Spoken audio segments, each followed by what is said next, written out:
especially an NRI community. Now Gift City also there from some time. Right. Now there is an interest. Yes. And you can also talk about what is Gift City and what is there for investors now available there. Right. So I think the Gift City is a very welcome addition to the ecosystem of products available to the international community who is looking to come into India and vice versa, Indians who are looking to invest overseas, right? Now, as I travel around, what I see is that while the Gift City, it's an international finance center, which means it's in neutral territory. It's not technically under the Indian jurisdiction, and therefore the applicable rules and regulations are different and geared for international investors to invest through it into India. So therefore the rules are lighter, the tax requirements are more neutral, the KYC requirements are not as onerous as many investors otherwise feel. So as a foreign investor, you can come and become an FPI, but that needs registration, filing of taxes, etc. over here. As an NRI, you can buy an Indian mutual fund, but many NRIs sometimes feel that, I have to, now be worried about TDS and then tax filing over here, I have to open a bank account over here, etc. So some of these things, if you already have it, it's good, it's running, nothing wrong with that. But for new investors, sometimes it can seem onerous. That, coming to India, opening a bank account and then transferring money and then, having the filing requirements, TDS requirements, etc., right? Also, money is in rupees. It's not in your original currency. And so that is the other sort of slight point of confusion for them, that, consolidation becomes a bit more complicated, right? Now, what the Gift City does is makes all of these things very simple for a foreign-based investor. Whether it's an Indian investor in NRI, OCI, or any other foreign investor. So you are investing in dollars. That's the first difference. The underlying product is in foreign currency, which is more understandable for people. Second, you don't necessarily have to participate in the entire taxation and the account opening process in India. So you are remitting the money and it can get done directly, like any other foreign remittance, right? The third is that normally in our international finance center, there is some taxation that applies, and then under DTA you can claim it back, etc. But here what is being offered is that if it's a feeder into an Indian mutual fund, since the Indian mutual fund doesn't have to pay any tax, it becomes a pass-through vehicle. So let's say, as an example, you want to invest into a fund in India, which has done well. It has all the benefits of scale, size, low cost, track record, all of this. If you come in directly, which you can, you buy in rupees, but you need a bank account, you need to file tax, there is TDS, etc., etc. But if you come in through a Gift City, then all this additional paperwork is much simpler. Right? And you don't have to become an investor in India, because technically you are in Gift City. So you're not an India-based investor. So the taxation becomes much simpler. Account opening is not required, etc. You just remit the money and gets invested. And that money is going into the same fund as a feeder. So you still get the full benefit. And it's in dollars. So you don't have to worry about the, conversion. In your mind, in a sense. Of course, the money is finally invested in rupees only. But it's being done at wholesale rates rather than retail rates, in a sense. So that's the difference. So while all of these are big advantages, which is why the Gift City platform is becoming preferred for foreign investors, and we have offered 3 feeder funds, one into our large and mid-cap fund, one into our small-cap equity fund, and one into our government securities fund. So whether you want to buy India government securities, or large and mid-cap equities, or small-cap equities, there are 3 feeders available. The underlying fund is the same mutual fund you and I buy. So that's the benefit. So it's like I was telling someone that, if you're coming to India, you want to buy where the Indians eat, right? Or so you're getting that while you are based wherever you are. So that's the benefit that. And advantage is they don't have to pay tax. and not over here. You're not here. So you pay tax wherever you're located, and therefore that continuity is the big benefit for you. Especially Middle East based, they don't have tax for mutual fund. Correct. So that is, and another thing is that they need to plan really well, because when they exit, before that they have to exit from this investment also. So yes. So if your current jurisdiction offers you more attractive tax rates than India would, naturally it is beneficial for you to be there and pay your tax there, which is at a lower rate or nil rate, whatever it is. Okay, so they need to plan a bit, and but this is a good option, because there are especially people who are investing in a large scale. This makes a lot of difference investing, and especially Indians, they can go to foreign investment, especially GIFT City, right? So if you can, so the outbound flow is also interesting. So what I spoke about first was the inbound flow, which is, see, fundamentally as a country, I think we would welcome foreign capital, and this is a great way to actually make it much simpler, much easier for foreign capital to come in and participate in our market, right? Now, similarly, if Indians want to participate in foreign markets, which is outbound flows, right, from India overseas. In the past, there were available routes like overseas fund that, let's say, we would offer as Bandhan Mutual, where we have a US growth fund or a US treasury fund, etc. Right? So you can participate in that, and the money underlying is invested in US markets or whatever the underlying market is. But unfortunately, there is a certain cap or limit that is imposed across the entire community, and that we've hit that limit. So we can't offer that any further, because that limit has been hit. So till the limit goes up, that means that our ability to offer those products, which are otherwise very, very convenient, very easy for you to participate in, that gets limited.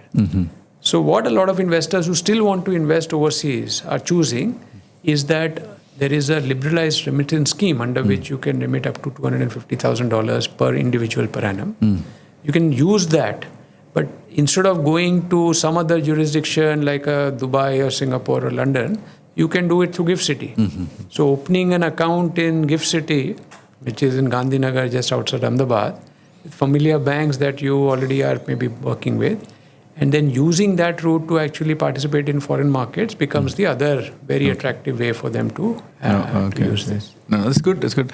So I think we spoke about how wealth management done in people, especially who are investing in a high ticket, and SIF also good information, and GIFT City is another thing which there is a lot of inquiry for GIFT City, and now Bandhan is again progressing here more in Kerala, and you are opening the new branch, new location also. So thanks for doing that, and thank you for coming and inaugurating today. It's our great privilege and pleasure that we've been able to expand not just in Cochin but in Kerala overall. Okay. And we are seeing very, very good response to our schemes and to our products. I think what's happening is not just for Bandhan Mutual Fund, but I think as a saver, we see more and more individuals participate in capital markets, in organized, regulated capital markets. See, a lot of people have participated in markets maybe in the past through informal routes, chit funds and some other schemes, etc. Some of them have been unregulated, and naturally, if you don't make money there, you go back to the comfort of real estate and gold. So it's not because the financial markets did not offer returns. Maybe the choice of product was not as optimal. So what we see is that in this round over the last 8-10 years, where people have actually come through well-regulated products and have benefited, they are seeing how well-constructed financial products can actually benefit your life. And therefore, more and more, at an aggregate level, you will see more and more of household savings is moving to financial assets rather than physical assets. Physical assets has always been a strong part of how people save, whether it's buying real estate or gold or silver, etc. But a larger proportion is now coming to financial assets, within which a larger proportion is coming to mutual funds. So naturally, there is a lot of growth. There is a lot of positive word of mouth. If you have invested in mutual funds, you benefited. You're telling your neighbors and family, friends, etc. So there is tremendous growth.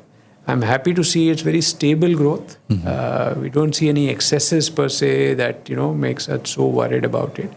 It's been recognized at an India level, at a finance ministry level also. We see some good support, and I think the environment makes it very conducive for more and more people to participate in this journey. Okay. Thank you so much. Any final message to our audience from your side in terms of managing their personal wealth? And No, I think as in from where we started, I think it's time to it's a very volatile time often in markets. It's part and parcel of any market.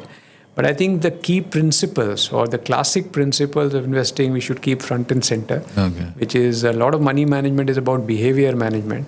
And that's where I think working with a seasoned distributor or advisor is very important, because our own behavior and blind spots we are not able to recognize. So someone else can do that, someone who has expertise in that.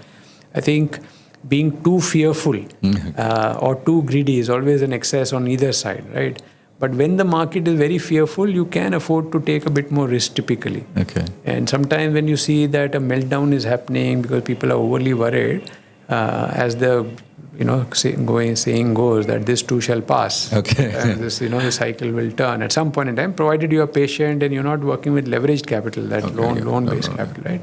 3, diversification is a very, very important theme. Every market cycle keeps telling us, right? So people who did not have any gold in their portfolio realized over the last 18 months or 24 months why that was a mistake, right? But on the other side, if you now have too much gold, I would say that maybe you have to relook at it, because being excessive on either side is not a good idea. People who have got too much equity because equities have done well and forgotten about debt, again that is a bit of an excessive. So going back to reviewing your portfolio, rebalancing it, taking maybe some of the excessive gains and redeploying it into areas to rebalance may be a good idea at all point in time. At Bandhan Mutual Fund, our slogan is, in Hindi it is called Barte Raho or keep progressing. So keep moving ahead, keep progressing, keep growing, keep learning. And that's what we'll wish both all your viewers as well as to you, Nikhil, and Pentax Securities.